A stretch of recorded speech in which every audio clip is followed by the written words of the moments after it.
All right. Greetings, Earth and Space Explorers. Welcome to Doc Waller's Earth and Space Report for Friday, December 20, 2024, the last of these monthly gatherings for this year. I'm your host, Bill Waller, an astronomer, science educator, and communicator coming to you on a snowy winter's evening here in my hometown of Rockport, Massachusetts. These Earth and Space reports are intended to engage and inform people like you who are curious about Earth as a planet, who care about our life-sustaining biosphere, and who wonder about the greater cosmos and all that it has fostered throughout space and time. Video recordings of these reports are archived on the Earth and Space Reports YouTube channel.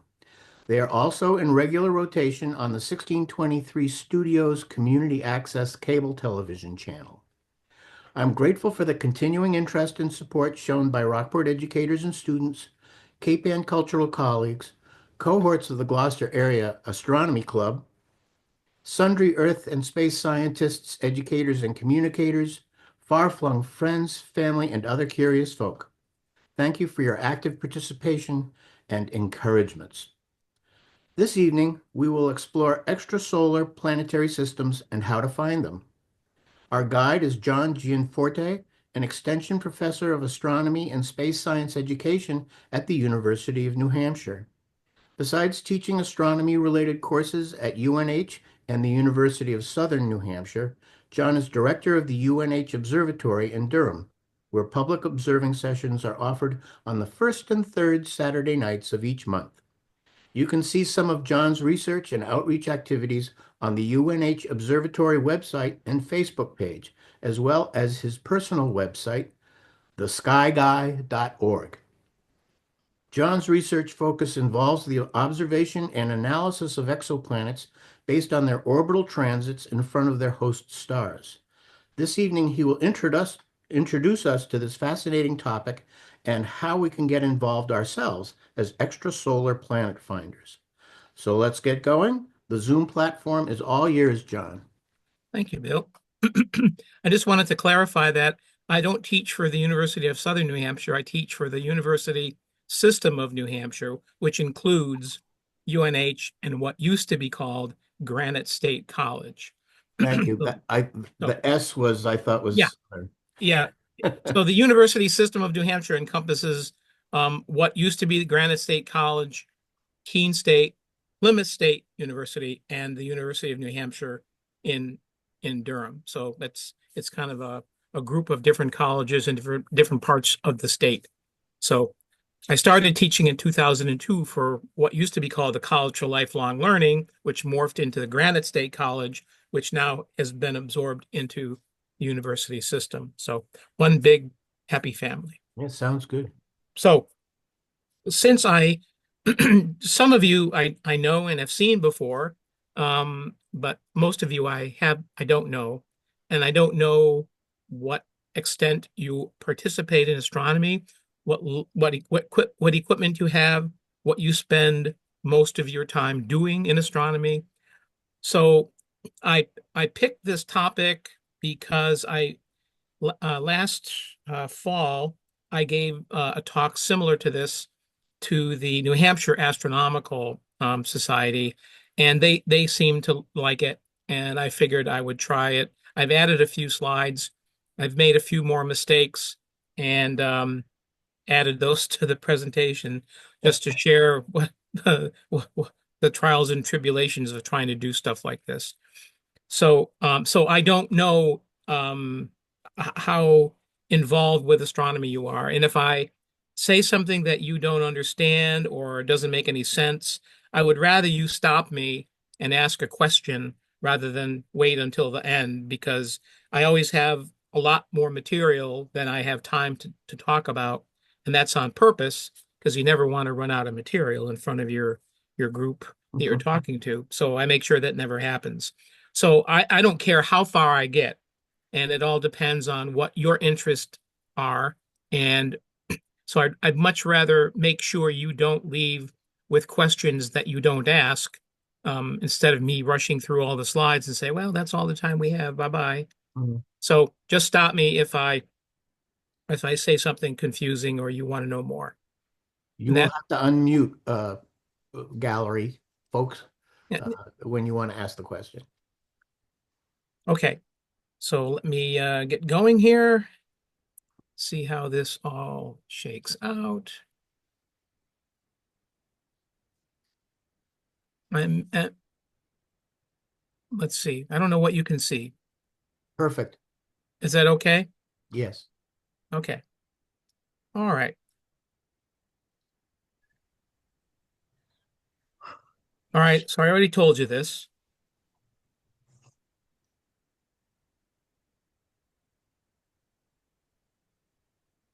So I have no problem sharing with you the mistakes that I've made and how I have solved them. Um, and in order to take good pictures, as anyone who's ever participated in taking any kind of pictures of the sky, you learn more from the bad pictures that you take than you do from the good ones you take. And at least I found that making the taking the bad pictures helps you eventually get to the point where you can take good pictures. And in the case of exoplanets, the good pictures are hard to tell from the bad pictures because you don't have these beautiful nebulae and galaxies and star clusters and planets to look at.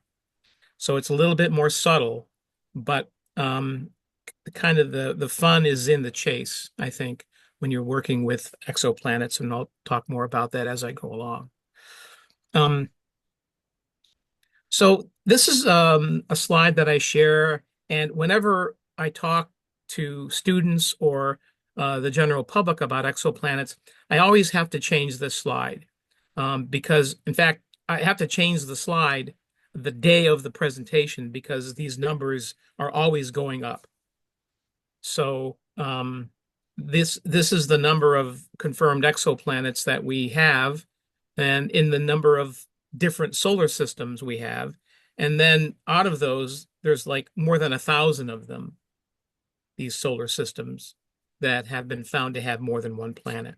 And probably the planets, the systems that we've only seen one planet in is probably just because we haven't found the littler ones, the harder to get to ones yet. So there's a lot of solar systems out there, and probably most of them have more than one planet. And in fact, you've probably heard about a lot of them having, six, seven, eight planets in them. So, but anyways, there's more than 7,000 candidates, and some of those, or a lot of those, are waiting to be confirmed by ground-based observatories doing follow-up observations to turn some of those candidates into confirmed planets, which is where all of you can participate, which makes it fun.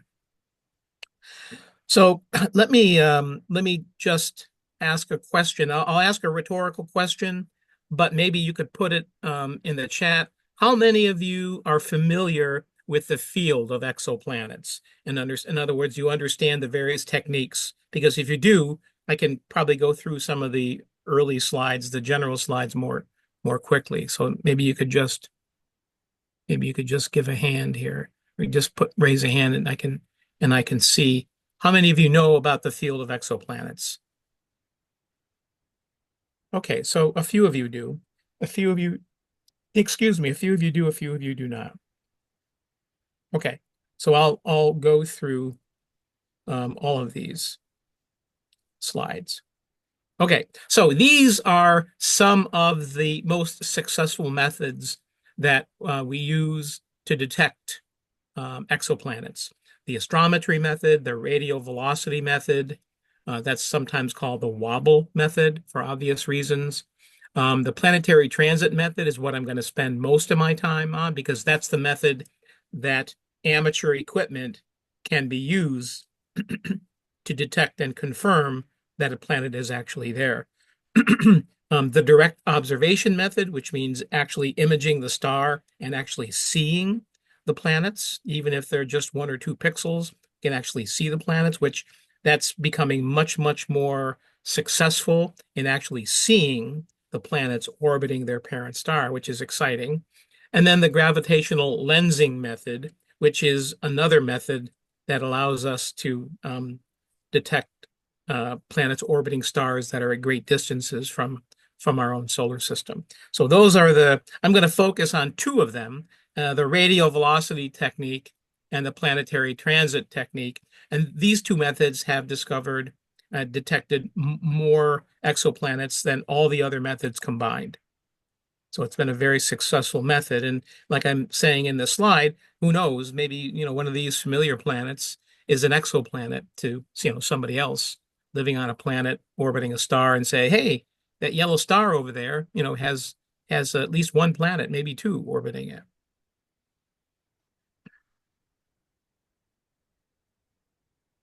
As I mentioned, the radial velocity technique and the transit method, these are the two most successful methods that we have.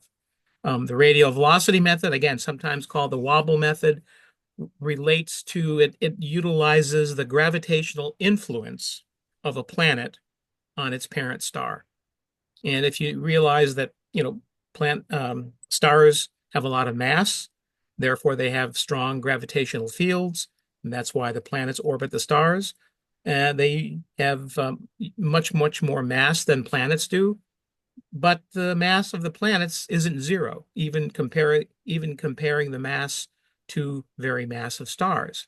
The planetary masses are measurable, and they do and can have an effect on the motion of a star going through space.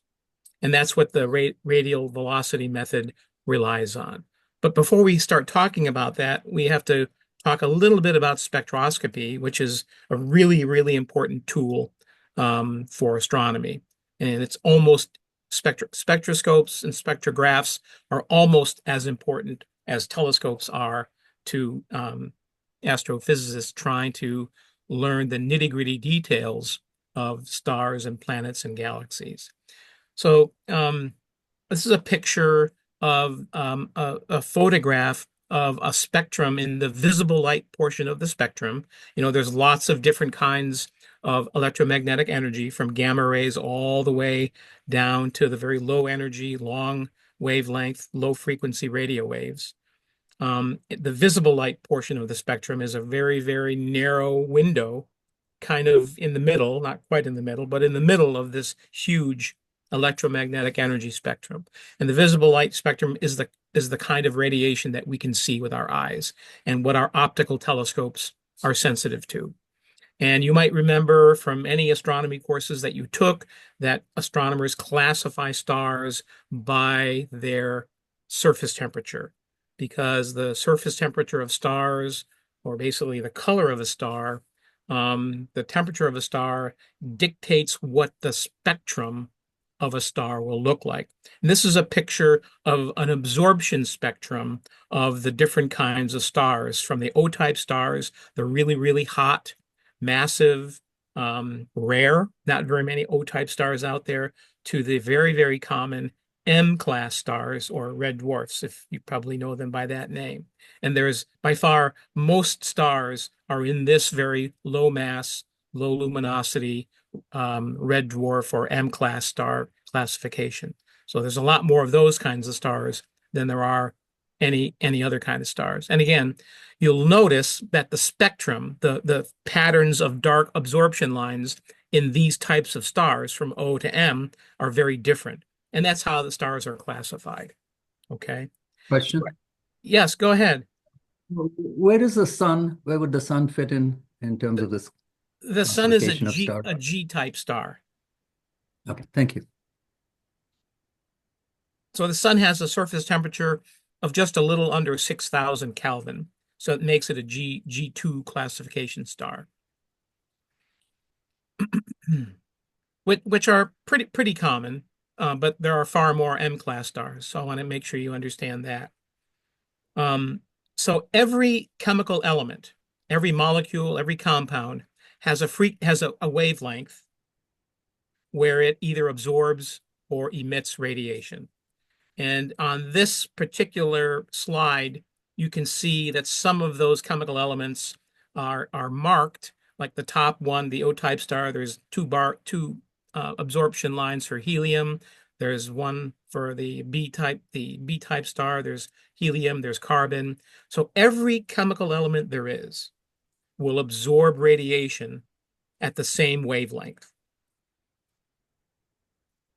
So when we see a big, thick bar in an A-type star right in the middle, it means something. You can see that iron and calcium are marked in the A-type star. You can look at oxygen in the G-type star. It's marked by some rather weak spectral absorption lines. But every chemical element has a place where it absorbs radiation, and that's why there's dark lines, because oxygen, in the case of the G star, has absorbed the wavelength of light right there, those two faint bars, or that two faint bars for oxygen. And the same is true with all the other labeled features, okay? So that's really important. And that principle applies all over the universe. It doesn't matter just for the sun. It's a constant, because of the way that atoms are put together, because of their electronic configuration. Each chemical element will absorb radiation at the same wavelength, the same place in the electromagnetic energy spectrum. This slide is simply another listing of stars of all different types, from the O-type stars way up on top to the M-class stars on the bottom. And those on the right is just listing the catalog numbers. You probably recognize the Henry Draper catalog there, the HD numbers. So this is just another slide showing you that stars of different surface temperature have different spectral absorption features. And that's how stars are classified. So in the case of the radial velocity method, we look at the star, and I think I'm going to skip this. So here you are the observers. You're in the plane of the slide, right? You're in the plane of the star and the planet. So the star is the big circle. Orbiting exoplanet is the little circle. And the little plus sign is the barycenter of the system. In other words, the center of gravity. So you can see that the center of the system isn't the center of the star. That's because the planet is doing a little tugging on the star, because it has mass and it also has gravity. So it doesn't have as much mass, therefore not as much gravity, but it can push and pull the star around a little bit. And the greater the mass of the planet and the smaller the mass of the star, the more influence the planet has. Okay, so this is illustrating that the gravitational influence of a orbiting planet on its parent star. So when the planet is behind the host star, it pulls the star away from the Earth. And when the planet is between the host star and the Earth, it pulls the star toward the Earth. So that induces a velocity change. So we use the Doppler effect. You all know what the Doppler effect is. If a police car or an ambulance or a fire truck has passed you on Main Street, you know that the tone or the pitch of the moving vehicle with the siren changes dramatically when it passes you and begins to recede from you, right? When an object is in approach to you, the pitch is higher. When it reaches you and it starts to recede from you, the pitch becomes lower because the sound waves are now stretched out. There are less wave peaks per second as it recedes from you, and that translates to a lower pitch. So you get that very familiar change in pitch when an object reaches you after approaching you and then starts to recede from you. With stars, and with electromagnetic energy, it's the same thing. Now, I told you that every chemical element has a wavelength where it absorbs or emits radiation. In this case, we're talking about absorption features, or dark lines in the spectrum. So the top frame here is the rest position of some important absorption features. I don't know what they are. It could be calcium, could be potassium. I don't know what it is, but it's irrelevant in this discussion. when a star is being tugged away from the Earth by its one of its planets, it creates a redshift, a shift toward the longer wavelength. Like an ambulance moving away from you has a lower pitch. That's a longer wavelength of sound waves. So it creates a lower frequency or a longer wavelength. It gets shifted a bit toward the red end of the visible light spectrum. And you can see that it's shifted a little bit. But the more the orbiting planet tugs that star, the faster it induces a change in velocity, the more of a delta wavelength you'll see. On the other side, when the planet is between the Earth and its parent star, it it it it's like an approaching ambulance where the sound waves, in this case the light waves, are compressed, which means it's shifted toward the shorter wavelength. Therefore, it's shifted toward the blue end of the spectrum. And again, the higher the velocity that the planet is pulling the star toward and away from the Earth, the larger is the shift. Okay, so that's the ins and outs of the radial velocity method. And if you wanted to see it mathematically, it's just a ratio of velocities. This is a really simple equation. It's just a ratio. In this equation, you see that there's a ratio between the radial velocity, which is the entity that we're looking for, that we don't know, and that radial velocity is to the speed of light, which we do know. And on the other side of the equal sign, we have the change in the wavelength that's induced by the planet's gravity over the reference wavelength. In other words, if we went to a laboratory and we wanted to see what the rest wavelength was for carbon or oxygen, it would be where that is, it's not moving relative to us. So that is a known. So there are three known, well, there are two knowns, the speed of light and the reference wavelength. We just look them up in a book. We measure the shift in wavelength by taking a spectral image of the spectrum of the star as its planet orbits it, and we simply cross multiply. So the radial velocity is found by multiplying the change in wavelength at delta lambda times the speed of light divided by the rest wavelength. And that's all you do. It's in principle, it's simple. Obtaining a good quality spectrum is not so simple, but doable, provided you have the right kind of instruments. So I thought it'd be interesting to take a look at how the planets of our solar system, of various masses and distances to the sun, induce a radial velocity onto our sun. And as you might have guessed, Jupiter has the greatest influence. It can induce a 12.4 meter per second, or about a 28 mile an hour radial velocity on the sun. Saturn is less massive and about twice the distance to Jupiter, so it's considerably less. And then the Earth induces about a 9 centimeter per second radial velocity because it's very, very low in mass compared to the mass of the sun. Even though it's much closer, its mass is very, very low in comparison to the sun's.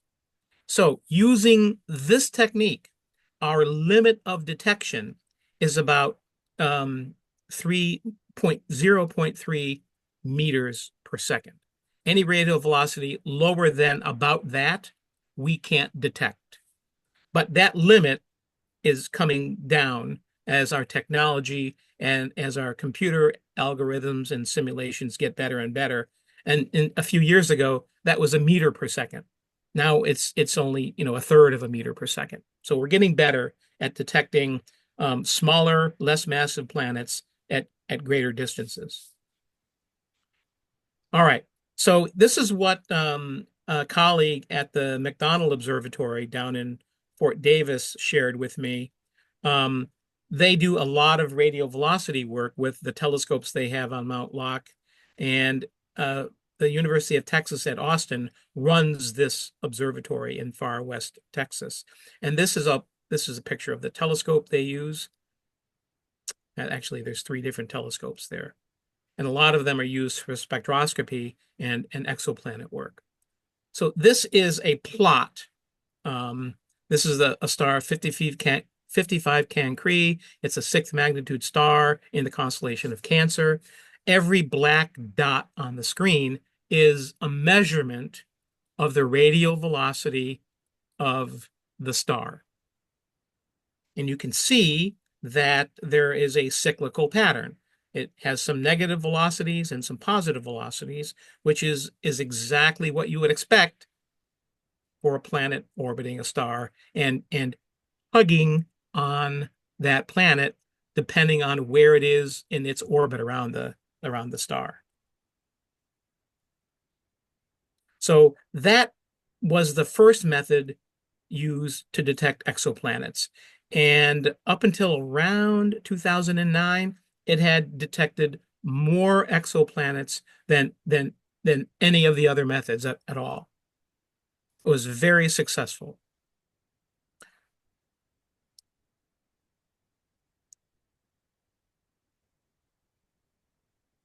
So now we'll talk about the planetary transit method, which is what I wanted to spend most of my time on.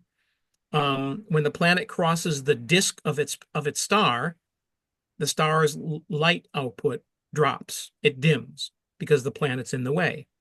And the amount of the dip is dependent on the diameter of the planet compared to the diameter of the parent star, right? The bigger the planet is with relationship to the star, the more light it blocks.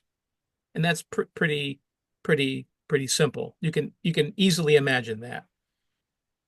If we take it to heart and look at how that works for planets in our solar system, from our perspective on Earth, we have 2 planets that can transit across the disk of the sun, Venus and Mercury.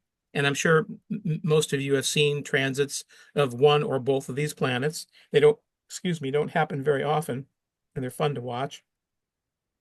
But you probably can't even see Mercury. That's shown in the transit of Mercury, which is the right-hand picture. I think I've identified Mercury, and just to the right of the name Mercury, you can see a little black dot. Well, that's Mercury. And of course, that's the smallest planet. So it's really a small, rocky terrestrial planet. So it doesn't block much light. You can see that it blocks hardly any light at all. Venus, on the left-hand image, that's a picture of the 2004 transit of Venus. Okay, Venus is, a bigger planet, but still really small in comparison to the diameter of the sun. So even still, it doesn't block very much light from the sun. So the transit business relies on a pretty big planet orbiting pretty close to its parent star, so it blocks enough light so we can measure it, which we can do pretty effectively, right? So in order for us to see one of these transits, we must be in the planetary orbital plane.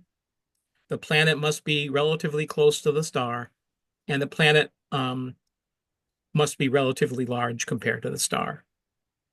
And this is what we're looking for. We're looking for this, right? This is called a light curve, and it's a measurement of the brightness of the star, right? Now, right now, right at this moment, right now, there's no planet in the way. Now the planet is transiting the disk of the star, so it blocks a little bit of the light. And that's kind of what the shape of a planetary transit looks like. It's very characteristic, and depending on the inclination of the exoplanet's orbit, the shape of the ingress and egress, when it first kisses the exterior of the star and leaves the star, the shape of those parts of the curve will change depending on the orbital inclination of the exoplanet. If we look at a data set, this is a planet, HD 209-458 is a very famous early detected planet, was detected by the radial velocity method. So it was found to be tugging, the planet was found to be tugging on its star. And if we have a little bit of information on the star, we can actually infer the minimum mass of the planet needed to cause that much radial velocity shift in the star. So the radial velocity technique is really good at giving us at least an estimated minimum mass that the planet has in order to cause its tugging on the star to make that much difference. So this is a planet that was originally found using the radial velocity method, but was also found to transit. Now that's really important. This is a ground-based observatory data set. Every dot on the, let's just take a look at the upper curve first. Every dot, every white dot is a photograph and a measurement of the brightness of the star. So the goal in observing planetary transits is to start long before, maybe an hour or two before you think the transit is going to happen. So you get a nice, long, steady, useful baseline going into when what we call ingress. That's when the planet first touches the star and then proceeds to cross the disk of the star. And when the planet leaves the disk of the star, we call that the egress. So this is exactly what's going on the top graph. That's a complete planetary transit with a nice long baseline before ingress. You'll notice, though, coming out, it looks really crummy. There's a lot of dispersion in the measuring points, and that's because the star was probably setting, getting lower in the sky. Therefore, the air mass or the thickness of the atmosphere that the light from the star was going through was increasing. Therefore, we get a lot more data dispersion from a ground-based observatory, especially one at sea level. On the next chart, below that is that the first plot was made on the 9th of September, 99, and the bottom one was the 16th of September, 1999. And you can see that the curves are similar. You still have that dispersion of data after the egress, but I've explained why we see that, and I've seen that in my own data too. So I know. I mean, I'm observing here at UNH at sea level, which is the worst possible place to observe from. But if that's where your observatory is, what are you going to do? You just John, yeah. can you explain the slant in the light curves? Uh, uh, they don't go, it doesn't dip straight down, Yeah, that goes depends back on straight up. it depends on the inclination of the orbit of the exoplanet around its star. Oh, The tilt of the orbit of the exoplanet, mhm. um, if it's perfectly lined up, then we'll see one kind of a curve. That slope of that ingress or egress will be one slope. But if it's maybe it transits across a more northerly or a southerly place on the disk of the star, that ingress slope will be slightly different. Thank you. So in order to avoid this, what we really need is we need a scope like this. So I've got one of these on order. It's not coming in for a long time, but I have my hopes up that once I get a scope like this and do the same kind of work, I'll get a curve like this, which is really, really nice. So this is what happens when you observe these transits above the Earth's atmosphere. You get very, very low dispersion, a nice, easily visible transit, and you don't get any mess involved at all.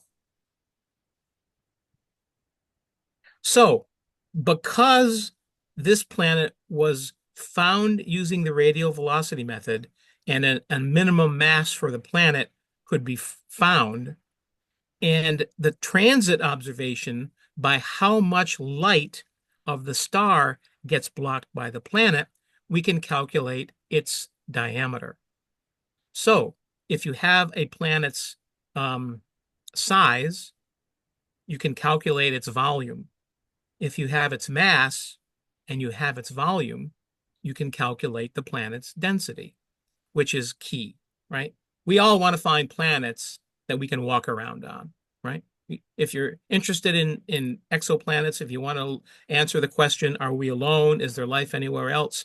We're looking for rocky planets in the habitable zone around their star. The habitable zone around a star is simply the region around a star where if liquid water existed on the surface of a planet, or I'm sorry, if water existed on the surface, it could be a liquid. So that's the definition of a habitable zone, right? And we think rocky planets, high density planets like Earth, Mercury, Venus, Mars will that those are planets that many scientists, many astronomers, many astrobiologists are looking for. Not that the gas giant planets aren't interesting, not that the super Earths or the Neptune-sized planets aren't interesting, but it's the rocky worlds that most people in the general public are interested in because those surfaces may be enriched with water or other organic compounds. So this is why we observe exoplanet transits, right? We can observe exoplanet transits because we can find other planets that exist in the system that we haven't found yet. It's possible to find exomoons orbiting these transiting planets, which hasn't been done, at least confirmed yet. It aids in the study of exoplanetary atmospheres because if you can imagine when the planet, the exoplanet, is in front of its parent star, and if we take a picture of it, and then we wait a few hours or a few days until the planet is behind the star, and then take another picture, and you subtract one image from the other, you have the spectral signature of the planet, which may include an atmosphere. So observing transits of exoplanets can help you answer the question of whether or not a planet has an atmosphere. And now that we have the James Webb Telescope, it can actually help us determine what the atmospheric components of that exoplanet are, which is a lot harder than I just made it seem like it is. So ultimately, to determine if biosignatures or industrial byproducts exist in the atmospheres of Earth-sized or larger rocky planets, and maybe even see if they have Starbucks or margaritas there. Who knows, right? That's what we're looking for. That's what a lot of people are looking for. Not everybody. So observing transits, I'm just going to show you some of the very small equipment and different programs that have been used to detect exoplanets. One of my favorite programs that's no longer in operation was called the Transatlantic Exoplanet Survey that detected 5 planets. And these planets, they're among my favorites because these planets they're hot Jupiters, which means they're Jupiter-sized planets, but they're orbiting really close into their parent star, so they're relatively easy to detect. And this is the group of planets, these 5 that the TRACE program discovered and detected, is great for my students to use as to kind of get their foot in the door, learn the ropes. But the EXO program is just a couple of 200 millimeter telephoto lenses, just to show you the simplistic equipment that is used, how small the equipment is, I should say, that is used to detect exoplanets.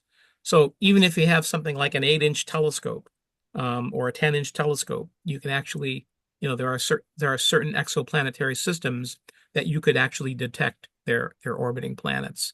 And I just put a couple of these in there just to show you that, okay, it's well designed and there's a bunch of different, telephoto lenses or small telescopes used, but they're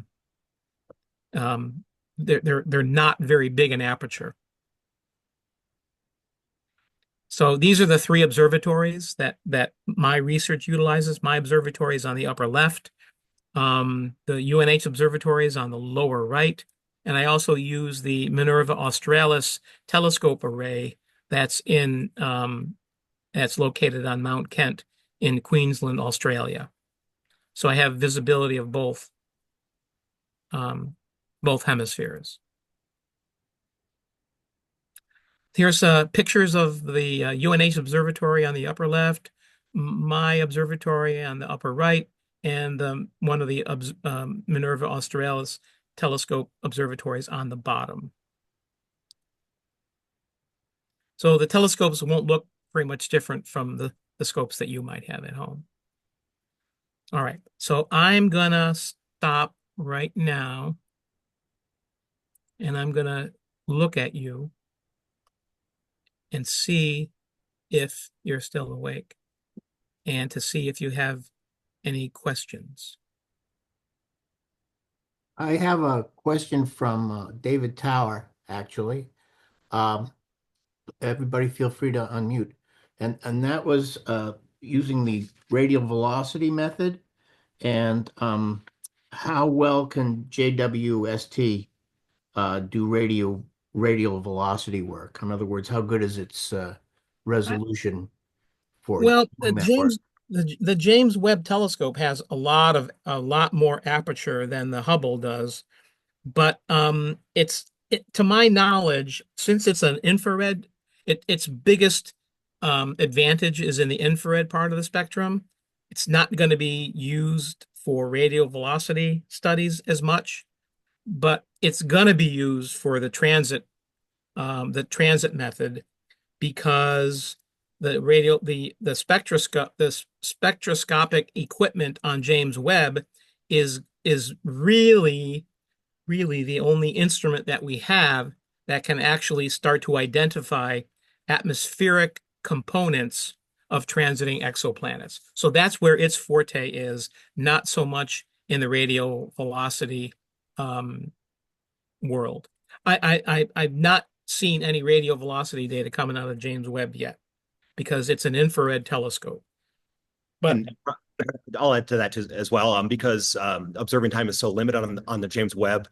You really need a long duration of observations, and it's very hard to get consistent observations over a long enough time to get radial velocity measurements with that.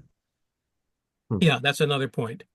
But it's got so many other uses, and it's such a capable instrument to determine the composition of the things that it's imaging, that it's primarily used for that.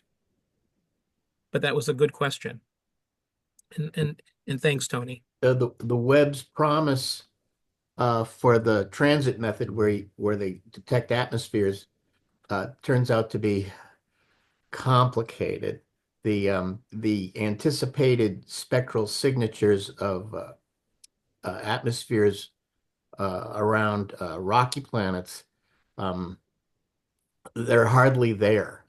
And they're trying to understand why they're not seeing the big dips, uh, the absorption lines. And so they're starting to talk about clouds in the way, haze. Um, it, it it's it's a challenge even for James Webb.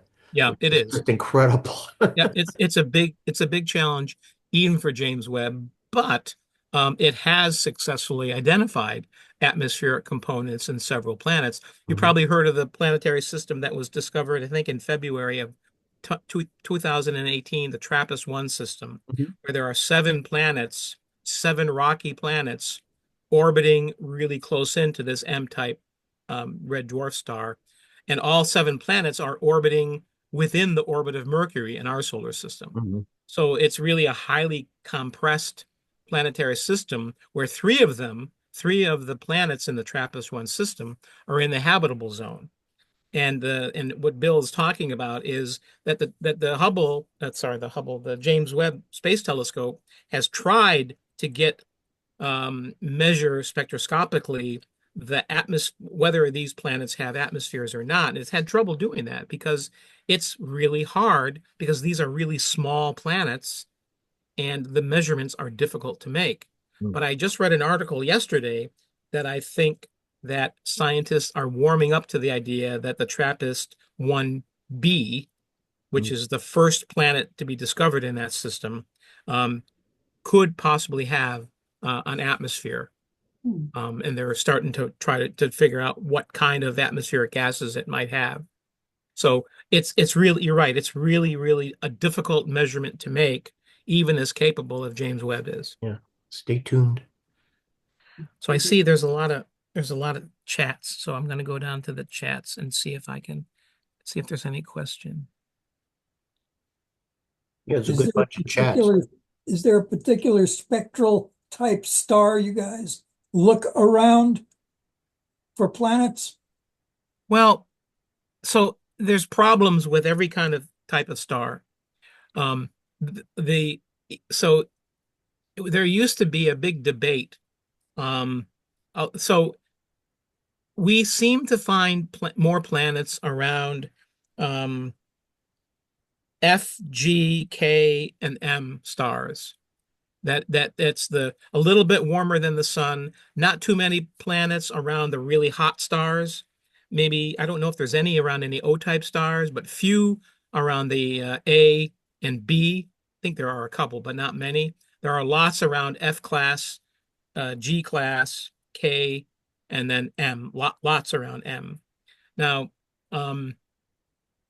the stability of the star is really important, because if, say, the star has lots of sunspots, or let's say that the star throws up solar flares, that can mimic and screw up your transit data.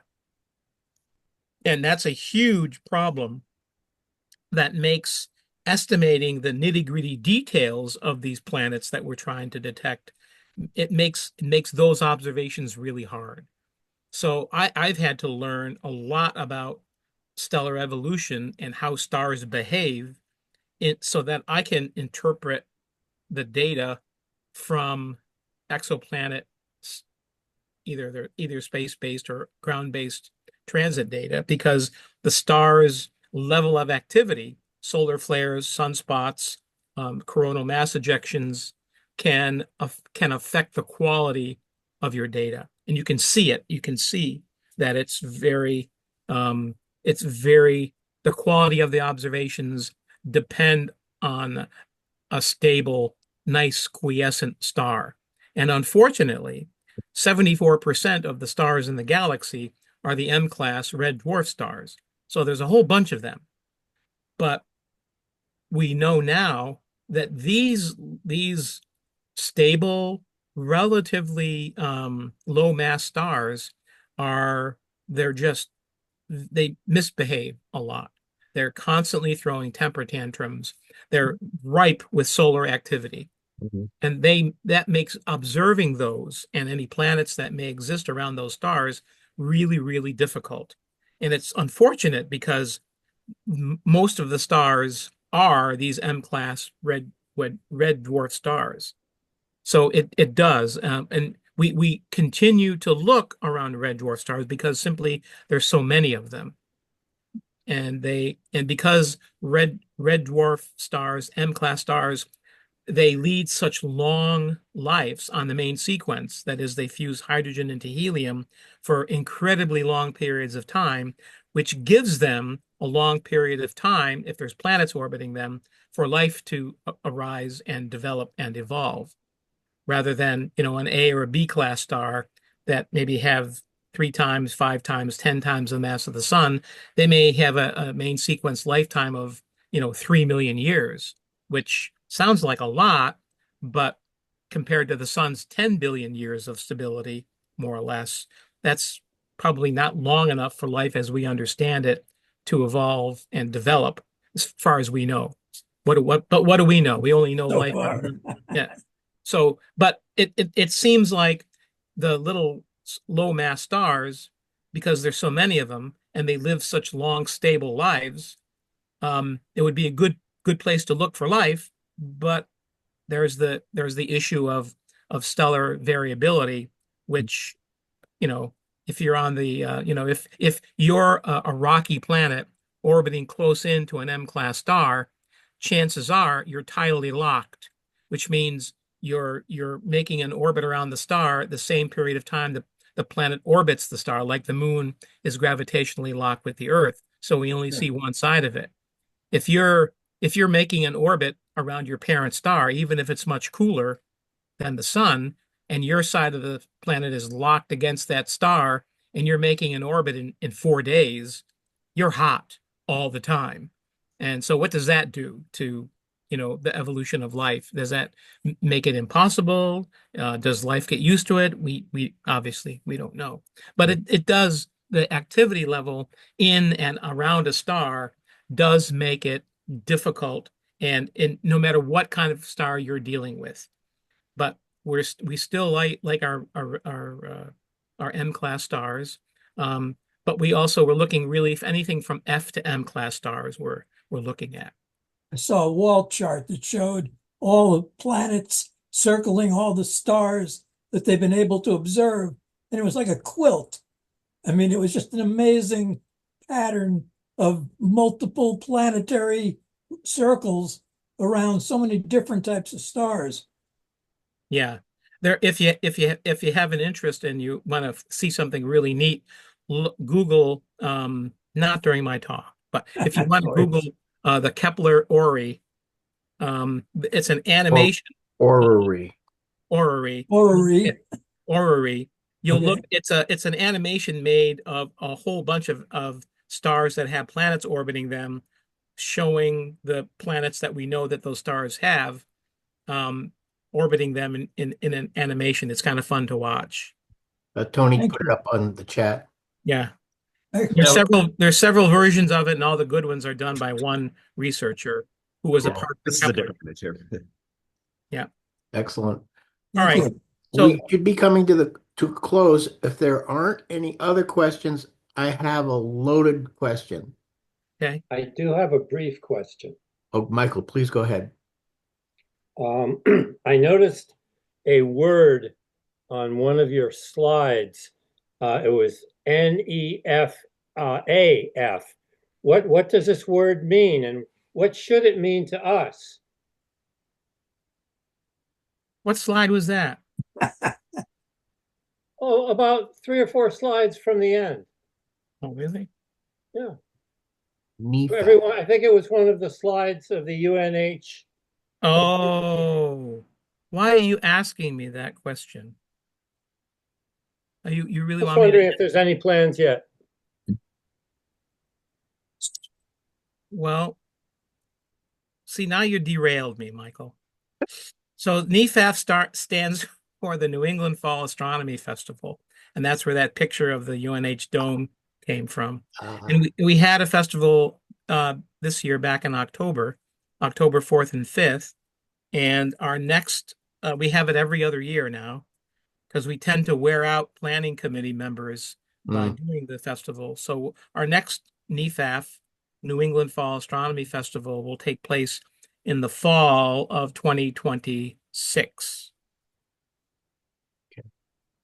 Tony has a question. Thanks for asking that question, Michael. This might be the same question as you have, Bill, but I'm guessing that had you been able to go further in your slides, you would discuss how you discover or how you view exoplanets over the course of a night with students. I would love to hear a very brief description of how you can actually see them in like a night. Yeah, how you engage your students. Yeah. Okay, all right. So let me go a little further. Okay, wait a second. Oh boy. I'll just go back to my slides here, and I'll skip to the ones I think you might be talking about. So let's see. You can see my slides, yes? Yes. Yeah. Okay. So let's see. Oops. All right. Let me just go to those quickly. I'll skip these pictures. So here's a couple of websites you might want to take a picture of. The Exoplanet Transit Database, the NASA Exoplanet Archive, and the Swarthmore College Transit Finder. These are places you can go, websites you can go to find out when transits are going to happen. Okay. The exoplanet transit database, they just revamped their website, and it's much, much more difficult to use. And before, it was easy. It was very easy to click on the website, plug in your latitude and longitude, and see what transits were going to take place over your house that night. It's a little bit harder to use, but it's still a great source for beginners to use. This site, will give you, once you plug in your latitude and longitude and a couple of other variables, will tell you what systems are transiting at your location on a given night. That's probably the easiest way to see what's up, what's happening by you. This is just a listing of stars that are in my observing program right now. It's actually an old list. I'm actually looking at other stars. Let me see if I can. That's about image calibration. This is about auto guiding. Let's see. So let's say, so what you would do, if you were going to do this, you would pick a system that has a magnitude, a brightness that your telescope and camera system can see with a short exposure, anywhere from 30 to 90 seconds, and there's hundreds of them. Okay, then you look for the transit depth. How much light of the star does the planet block? And that's measured in parts per thousand or millimags, right? You want at least, I don't know, 20 to 30 millimags of dimming as a result of the transit. That makes it easy to see. In other words, the dip in the light curve is pretty great and easy to discern, right? And that exoplanet transit data site will give you the transit depth and the estimated duration. So I try to pick short transits that are anywhere from, an hour to 2.5 hours long, right? Because any more than that, and the kids get bored and they can trip over the telescope. And, I try to pick the short duration transits that are deep on bright stars. Those are the first things you want to pick. And you can, and I think I have a good reference book here. Let me see if I can go on here. Let's see. Oh, so you all know about the AAVSO. You've heard of that before, everybody? So there's an exoplanet section that the AAVSO has, and it's headed up by Dennis Conti. Have you ever heard of Dennis? Anybody? Dennis is a PhD computer scientist, and he's incredible. He holds these AAVSO workshops. I had a couple of my students attend these in recent years, and he's phenomenal. You can Google him. He has a book that he's published that you can download from his website, and see if I have a reference to it. Well, if you Google Dennis Conti, actually he goes by the name Astro Dennis. If you go to the AAVSO and go to the exoplanet section, you'll get to Dennis's website, and he has a book on how to observe exoplanet transits that you can just download. It's a PDF. If you read that, you'll have all the essential information that you need to start your observation of exoplanet transits.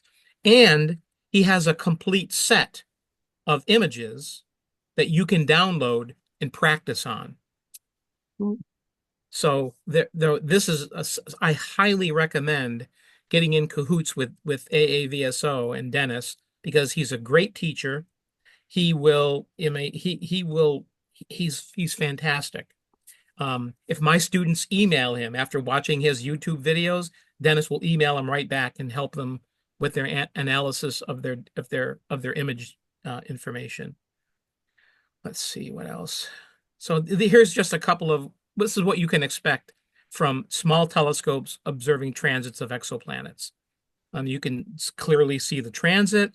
The data isn't like from the Hubble, but hey, you use what you have. right? If you don't have a perfect location, no big deal. If you don't have a great big telescope, I make my observations at home with an 11-inch or a 14-inch, which is it. There are hundreds of transiting systems within the capabilities of those size telescopes. And in the light curves you can obtain are really, really interesting. And every time you obtain one, you can contribute to our common knowledge and all the ephemerides that publish data about when transits are going to occur. You can help refine them for researchers all over the world. All So, right. all right. So I want to see if I had a website to show you. See if I have Dennis's website. Nope, I don't. Sorry. I don't have his website. I'm going to stop sharing now. So here, I'll give you my email address in case you have questions. That's my email address at school. Mhm. If you have any questions that you didn't get a chance to ask or I didn't answer well enough, just email me because I know we've already used all the time. I was afraid of that, but the questions that you asked were very good. Thanks a lot, John. Yeah. Welcome. Thanks for listening. Yeah. Thank you. Stayed awake the whole time, And may we see you again on Valentine's Day. Okay, I'll have to check with the supervisor. Wear something pretty. All right. Thank All you right. all. I'm going to end the recording and wish you all a fabulous solstice. It's the solstice. And Merry Christmas, Happy New Merry Year, all that Christmas. stuff. Yeah. Happy New Year. Happy Hanukkah, Happy New Hanukkah, Year, oh, Merry yeah. Christmas. Festivus.